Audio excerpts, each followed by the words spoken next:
नमस्कार दोस्तों, बनारस हिंदू यूनिवर्सिटी या काशी हिंदू विश्वविद्यालय लाया है आपके लिए ग्रुप सी की पोजीशन जिसका नाम है जूनियर क्लर्क। इसमें टोटल 190 प्लस वैकेंसीज है। इस वीडियो में जानने वाले हैं हम कि आपका एप्लीकेशन प्रोसेस क्या रहने वाला है, क्वालिफिकेशन की एलिजिबिलिटी क्या है, एज लिमिट क्या है, सिलेक्शन प्रोसेस क्या है, सारी सिंगल डिटेल हम इसमें जानेंगे। तो चलिए शुरू करते हैं लास्ट डेट के साथ कि आप इसमें कब तक फॉर्म भर सकते हैं।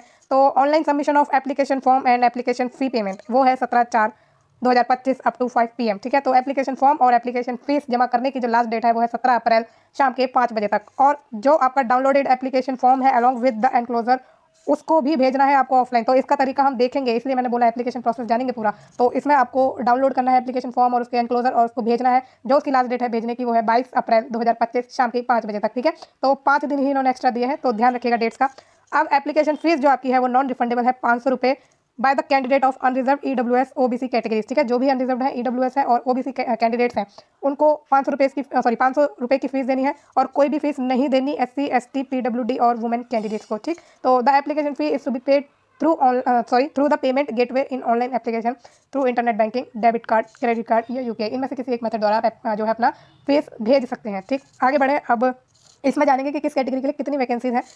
तो जो आपकी अनरिजर्व्ड है उनके लिए 80 वैकेंसीज रखी हैं, EWS के लिए 20 रखी हैं, SC कैटेगरी के लिए 28 है और ST के लिए 13 है, OBC के लिए 50 है और PWD कैटेगरीज के लिए 8 वैकेंसीज है। तो टोटल जो आपकी वैकेंसीज का नंबर है वो है 199। ठीक है, तो ये नंबर है आपका।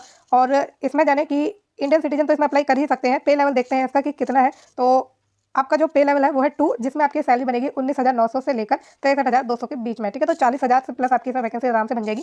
अब आगे बढ़े तो इसमें असेंशियल क्वालिफिकेशन की बात कर लेते हैं।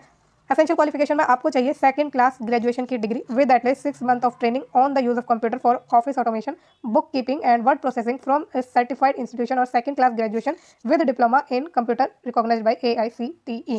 तो आपने ग्रेजुएशन की हो अपने 50% या उससे अबव के साथ, उसी के साथ आपने 6 महीने का कंप्यूटर में ट्रेनिंग ले रखी हो और ये ट्रेनिंग आपकी ऑफिस ऑटोमेशन के लिए है, बुक कीपिंग के लिए है एंड वर्ड प्रोसेसिंग के लिए है। ठीक है, इसके लिए आपकी इन्होंने ये ट्रेनिंग मांगी है कंप्यूटर में।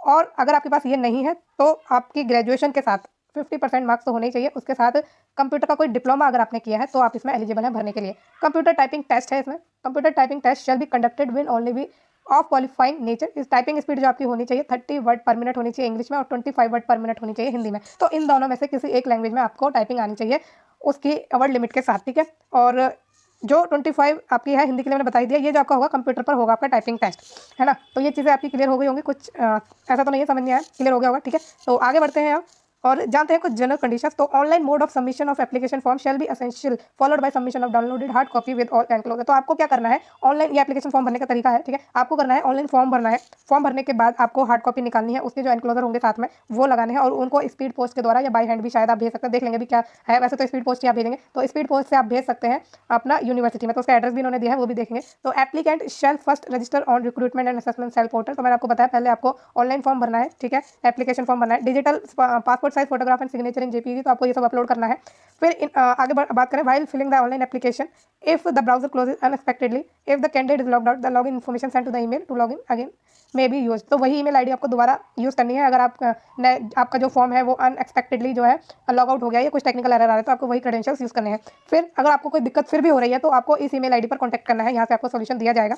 आगे बात करते हैं कि आप जो ऑनलाइन फॉर्म भरेंगे उसको डाउनलोड करने के बाद, उसकी फोटोकॉपी निकालने के बाद और उससे रिलेटेड जो भी आपके डॉक्यूमेंट्स होंगे वो सब अटैच करने के बाद आपको भेजना कहाँ है, तो आपको भेजना है ये office of registrar recruitment and assessment cell, Holkar house, BHU Varanasi UP। ठीक है, तो ये आपका कंप्लीट एड्रेस है जो आपको एनवेलप पर लिखना है और ये आपको 22 अप्रैल 2025 से पहले पहले भेज देना है। ठीक है, तो ध्यान रखिएगा इस चीज़ को। अब इन्होंने कोई मेथड नहीं बताया कि आप बाई हैंड भेज सकते हैं या स्पीड पोस्ट से, तो दोनों मेथड यूज़ कर सकते हैं आप। और ये जो आपका एड्रेस है वो एनवेलप पर लिखना, उसके ऊपर आप पोस्ट का नाम भी मेंशन कर देना कि applied for the post this. ठीक है, जो भी आपकी पोस्ट रहने वाली है या जूनियर क्लर्क आप लिखेंगे, एक ही पोस्ट है ना। तो ये चीज़ आप समझ गए होंगे कि आपको ऑफलाइन भी और ऑनलाइन भी दोनों मोड इन्होंने रखे हैं एप्लीकेशन फॉर्म भरने के।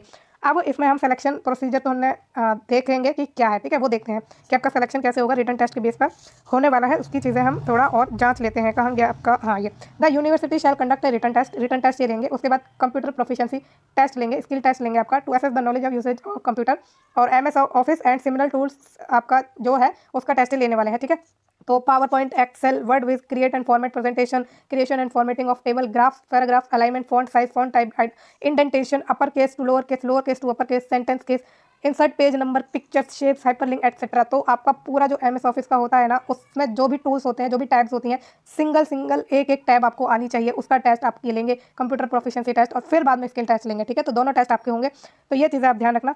और स्किल टेस्ट के बाद आपका कंप्यूटर प्रोफिशिएंसी टेस्ट होगा, है ना। और उसके जो सिलेबस है इन्होंने ये दे ही दिया है, तो ये चीज़ आपको आनी चाहिए। Computer proficiency test and skill test will be conducted only for candidate who have been shortlisted based on their performance in written test. तो रिटन टेस्ट के बेस पर ही आपको जो है ये शॉर्टलिस्ट करेंगे आगे फर्दर सिलेक्शन प्रोसेस के लिए। एडिशनली इफ रिक्वायर्ड यूनिवर्सिटी में conduct multiple test and thereby insuring the comprehension and multifaceted assessment of candidate capabilities. तो अगर ये आगे और अपनी मर्जी से मल्टीपल स्किल टेस्ट भी कंडक्ट करा सकते हैं, अगर ये ज़रूरी समझेंगे तो कंपलसरी नहीं है। मेनली आपका यही टेस्ट होने वाला है और कोई टेस्ट ये नहीं रखेंगे, ठीक है। तो ये चीज़ें हो गई आपकी। अब इसमें एज लिमिट और देख लेते हैं हम। जो भी कैंडिडेट 18 से 30 साल के हैं वो इसमें फॉर्म भर सकते हैं, और ये जनरल कैटेगरी के लिए है एज लिमिट। 18 से 35 साल की एज लिमिट SC/ST के लिए है। 18 से 33 साल OBC के लिए है। 18 से 35 साल विडोज या डाइवोर्स्ड वुमेन के लिए है, जो जुडिशियली सेपरेट हो गई हैं अपने हस्बैंड से किसी भी कारण की वजह से, और उन्होंने दोबारा शादी नहीं की है, ठीक है। तो ये आपकी हो गई। रिजर्वेशन तो डेफिनेटली दिया जाएगा। तो ये चीज़ हो गई आपकी एज लिमिट की। और आपकी जो वुमेन है विडोज या डाइवोर्स, उनमें जो SC/ST होंगे उनको 40 साल की एज लिमिट है, ठीक है। तो ये एज लिमिट पूरी आपने समझ ली है।